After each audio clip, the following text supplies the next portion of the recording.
கார்மேகம் கண்ட தோகையா இளையவன் கதிர்வேலன் நாடும் திருநடம்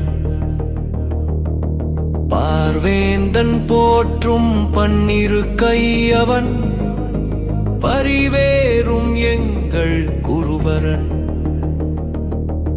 மத்தள மதிர மேளங்கள் அதிர மறையோதும் மலையவன் முருகனே செண்டையும் முழங்க உடுக்கையும் ஒலிக்க செவ்வேலன் வருவான் பாருமே முத்தமிழ் வளர்த்த முதல்வன்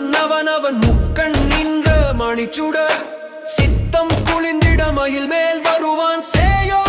எங்கள் குமரவேல் சந்தன குழம்பும் விபூதி வாசனையும் சன்னதி எங்கும் நிறையுமே சிந்தை மயக்கும் செவ்விதழ் புன்னகை